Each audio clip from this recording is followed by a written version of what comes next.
सभी साथियों को राम राम। स्वागत है आपका अपने YouTube चैनल एग्जाम प्रिपरेशन पर। साथियों, सबसे पहले तो आपको उससे क्षमा चाहते हैं कि काफ़ी दिनों तक हम कुछ निजी कारणों की वजह से हम वीडियो नहीं डाल पाए। अब ये क्लासेस कंटिन्यू चलेंगी, जिस पर आपको कंप्यूटर की क्लास, हिंदी की क्लास, मैथ की क्लासेस बिल्कुल फ्री ऑफ कॉस्ट उपलब्ध करवाई जाएंगी।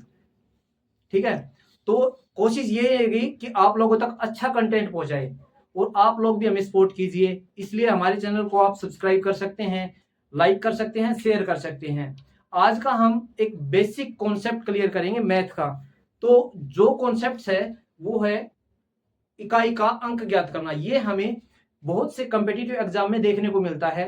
जैसे कि हमारे पास में यदि कोई नंबर दे दिया जाए जिसमें ऐड भी हो, मल्टीप्लिकेशन भी हो, सब्ट्रैक्शन भी हो, डिवीजन भी हो, उसके बावजूद उनको कंबाइन करके सभी को इकट्ठा करके और फिर हमसे पूछा जाता है भाई आप इसमें इसमें इकाई का अंक ज्ञात कीजिए, यूनिट डिजिट पता कीजिए। तो हम कैसे करते हैं उसको, उसके लिए हम क्या फॉर्मूला यूज करते हैं, तो उसके लिए कुछ मेथड हैं, उनको हम पढ़ते हैं, उनके बारे में सीखते हैं और उसके अकॉर्डिंग ही हम कुछ एग्जाम्पल की मदद से उनको निकालना सीखेंगे। तो शुरू करते हैं आज का चैप्टर, इकाई का अंक ज्ञात करना। यदि किसी संख्या के लास्ट में यदि किसी संख्या के लास्ट में इकाई का अंक 0, 1, 5, 6 ये दे रखे हो, चाहे उस संख्या की पावर कितनी भी हो, तो हमेशा उस संख्या का यूनिट डिजिट है, इकाई का अंक है, वो सेम वही रहेगा। यानी कि यदि लास्ट में 0 है हमारे पास, उसकी पावर भाई कितनी भी हो जाए, तो इसका हमेशा यूनिट डिजिट आएगा वो 0 ही आएगा, इकाई का अंक 0 ही आएगा। यहां पे हमारे पास 1 है, 1 की पावर चाहे कितनी भी हो, यदि किसी संख्या का इकाई का अंक 1 है, उसकी पावर चाहे कितनी भी हो, हमें उस बात से कोई लेना देना नहीं है, उसका यूनिट डिजिट इकाई का अंक हमेशा 1 आएगा। इसी प्रकार यदि 5 है तो 5 का 5 आएगा, और 6 का भाई यहाँ पे 6 है तो 6 का 6 आएगा। इनको कुछ एग्जाम्पल की मदद से समझेंगे। पहले हम इस बात को क्लियर कर लेते हैं कि इसके अलावा जो संख्याएं और बचती हैं उनका यूनिट डिजिट कैसे पता करते हैं, उनका इकाई का अंक हम कैसे पता करते हैं। नेक्स्ट है, हम 4 और 9 का डिजिट याद करेंगे। 9 और 4 यदि किसी संख्या के लास्ट में है, इकाई के अंक हैं, तो उनकी हम यूनिट डिजिट कैसे निकालेंगे। देखिए, जैसे कि हमारे पास 4 दिया हुआ है, 4 किसी संख्या का इकाई का अंक है, या 9 किसी संख्या का इकाई का अंक है, उसकी पावर चाहे कितनी भी हो, हमें इस बात से कोई फर्क नहीं पड़ता। यदि हमारे पास 4 की पावर सम है या विषम है, तो उस सिचुएशन में हमारे पास में 6 और 4 ये 2 डिजिट बनेंगे। यदि हमारे पास कोई संख्या दे रखी है, कोई नंबर दे रखा है, जैसे कि 554, यहाँ पे लास्ट में है 4, इसकी पावर देखेंगे हम, पावर कैसी है, पावर है हमारे पास इवन, सम है। तो इस संख्या का इकाई का अंक अगर हम इस संख्या का इकाई का अंक ज्ञात करेंगे, तो इस संख्या का इकाई का ज्ञात अंक होगा 6। और यदि इसकी पावर विषम है, लास्ट में 4 है और इसकी संख्या है 117, इसकी पावर 117 है, यदि यह विषम है तो हमारे पास में इसका जो इकाई का अंक होगा वो होगा 4। उसी प्रकार यदि किसी संख्या का इकाई का अंक 9 है, उसकी जो पावर है वो सम है, तो उसका इकाई का अंक होगा 1। यदि किसी संख्या का इकाई का अंक 9 है, तो उसकी पावर यदि विषम है, तो उस सिचुएशन में उसका इकाई का अंक होगा 9। नेक्स्ट है हमारे पास 2 और 8, 3 और 7। यदि किसी संख्या के लास्ट में 2 और 7, 3, 8 ये संख्याएं हों, तो उनका इकाई का अंक हम कैसे ज्ञात करेंगे। मान लीजिए हमारे पास किसी संख्या के लास्ट में 2 है, 8 है और इकाई का अंक 3 या 7 है। यदि ये हमारे पास 4 किसी संख्या के लास्ट में है, उसकी घात चाहे कितनी भी हो, उसको हम 4 से डिवाइड कर देंगे, और 4 से डिवाइड करने के बाद में यदि हमारे पास रिमाइंडर 0 बचता है तो इकाई का अंक 6 आएगा। यदि हमारे पास रिमाइंडर 3 और 7 की जो पावर है, यदि उसका रिमाइंडर हमारे पास 0 बचता है तो इकाई का अंक 1 आएगा।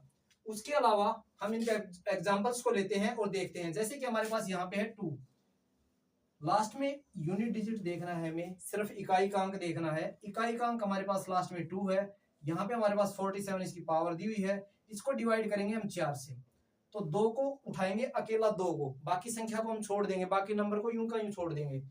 यहाँ पर हम इसको अगर 47 को हम 4 से डिवाइड करते हैं तो यहाँ पर आता है 4 1 जा 4, 4 1 जा 4, मल्टीप्लाई में 4 प्लस में 3, यानी कि रिमाइंडर बचा हमारे पास में 3। रिमाइंडर 3 आया है, इस 3 को ही हम बाकी जो संख्या बची हुई थी हमारी यूनिट डिजिट था उस संख्या का, उस यूनिट डिजिट का इसको पावर बनाएंगे, और पावर बनाने के बाद में इसकी देखेंगे क्या आता है। यहाँ पे 2 की पावर बची हमारे पास 3, तो 2 मल्टीप्लाई 2 यहाँ पे आएगा हमारे पास में 8, यानी कि इस संख्या का 4172 की पावर 47 का यूनिट डिजिट हमारे पास में होगा, वो होगा 8। नेक्स्ट है हमारे पास में 3, सेम वही का यूं करना है भाई। यहाँ पे 43 को डिवाइड करेंगे हम, 43 को डिवाइड करेंगे 4 से, यहाँ पे आएगा हमारे पास 10 मल्टीप्लाई 4 प्लस में 3, यानी कि रिमाइंडर आया हमारे पास में 3। शेषफल जो 3 आया है इसको हम 3 की पावर बना देंगे, यानी कि 3 की पावर 3, ये आ जाएगा हमारे पास 27, यानी कि हमारा जो यूनिट डिजिट होगा, इकाई का अंक होगा, वो होगा 7। उसके बाद हम देखते हैं यहाँ पे हमारे पास में 7 है, 7 या फिर 3, इनमें से अगर किसी की पावर को 3 या 7 किसी की भी पावर को 4 से डिवाइड करें और हमारे पास रिमाइंडर आए 0, यहाँ पर जैसे हमने देख लिया था रिमाइंडर आए हमारे पास 0, यदि रिमाइंडर 0 आता है तो उस सिचुएशन में हम इकाई का अंक लेंगे 1। यहाँ पे है 157 की पावर 24, 24 को हम 4 से भाग करेंगे तो ये हो जाएगा कंप्लीट डिवाइड, और रिमाइंडर बचेगा हमारे पास में 0। यदि हमारे पास रिमाइंडर 0 बचता है तो यहाँ पर इकाई का अंक होगा 1, यानी कि जैसे कि हमारे पास में 157 है तो 157 की पावर थी 24, तो इसका इकाई का अंक हमने निकाला, वो आया 1। नेक्स्ट है हमारे पास में एक 438 और इसका इकाई का अंक है 8।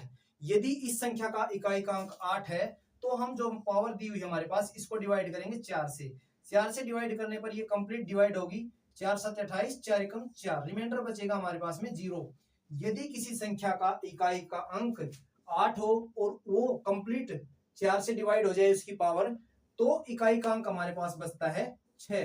तो यहाँ पर इस संख्या का यानी कि 438 की पावर 284 का इकाई का अंक होगा, वो होगा 6। आशा है आप लोगों को ये चीजें सब अच्छे से समझ में आई होंगी, और इसके बाद में हम कुछ एग्जांपल्स लेंगे और उसकी मदद से इनको सोल्व करके देखेंगे। आप अपने घर पर प्रैक्टिस सेट लगा सकते हैं। हम आज की क्लास को यहीं पे समाप्त करते हैं। आशा है आज की क्लास आप लोगों को अच्छी लगी होगी। यदि आप लोगों को अच्छी लगी है तो आप हमारे चैनल को लाइक करें, शेयर करें, सब्सक्राइब करें, कमेंट करें और हमें बताएं कि आपको हमारी क्लास है वो कैसी लगी। आप हमारे चैनल को लर्न टू एग्जाम के नाम से भी सर्च कर सकते हैं, और इस प्रकार की जॉब और एग्जाम रिलेटेड न्यूज पाने के लिए आप हमारे चैनल को जरूर फॉलो करें। जय हिंद, जय भारत।